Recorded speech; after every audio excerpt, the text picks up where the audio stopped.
আপনি কি চিন্তিত আপনার সন্তানকে নিয়ে? ইদানিং তার ভিতরে কিছু পরিবর্তন লক্ষ্য করছেন? সে সমস্ত কথা আজ আর আপনাকে বলে না বা মিথ্যাচার করে। কবে থেকে আসলো ঠিক এই পরিবর্তনটা? এটা কি কোনো বকাবকির ফল, না ভয় দেখানোর ফল? আমরা গার্জেনরা সবসময় এই ব্যাপারটা করে ফেলি নিজেদের অজান্তেই। বাচ্চা যদি কোনো ইনসিডেন্ট তার স্কুলে হয়েছে, স্কুলের ক্লাস ফেলোর সঙ্গে বা কোথাও গেছে, কিছু দেখেছে বা কিছু হয়েছে, সে কিন্তু এসে প্রথমেই তার মাকে বা তার আপনজনকে এসে সে বিষয়টা সে জানাতে চায়।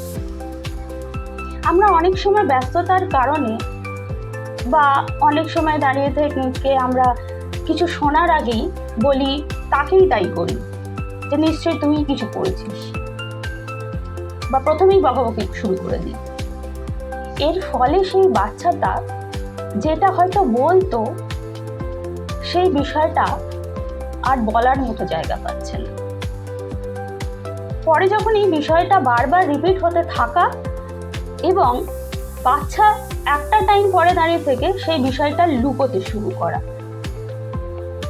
এবং লুকোনোর ফলে সে তখন দেখলো যে সে তার নিজের মতো করে সেই পরিস্থিতিটা ওভারকাম করে ফেলছে, বা ওই যে বকাটা খেয়েছিল আর যখন না বলার ফলে অযথা তাকে বকাটা খেতে হলো না।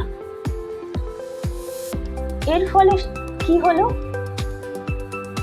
তার ভিতরে একটা একাকিত্ব বোধ, সেটা তো একটা জন্ম নিল বটেই, তার সঙ্গে আরো অনেক নেগেটিভিটি ডে বাই ডে যত সে এগোবে সে সেই পথে চলেও যেতে পারে।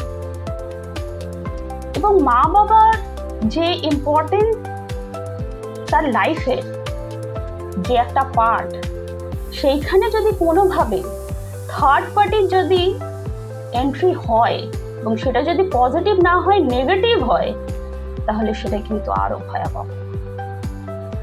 সুতরাং বলতে চাওয়া একটাই বিষয়, যদি কিছু আপনার সন্তান যেই মুহূর্তে বলছে তাকে অ্যাটেনশন দিন।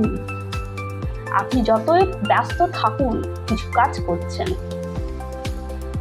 সেই মুহূর্তে সেই কাজটাকে কিছুক্ষণের জন্য হলেও থামান, তার পাশে বসুন, তার সঙ্গে আই টু আই কন্ট্যাক্ট করুন এবং মন দিয়ে কথাটা শোনার পরে সেটার সলিউশনটা দিন।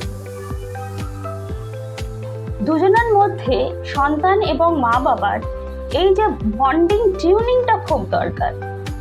তাহলেই দেখবেন যতই প্রবলেম আসুক না কেন, সেই প্রবলেমটা আর প্রবলেমই থাকবে না।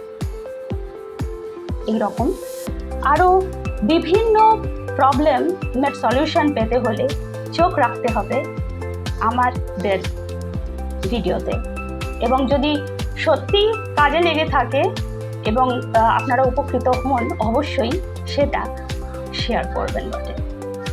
ধন্যবাদ।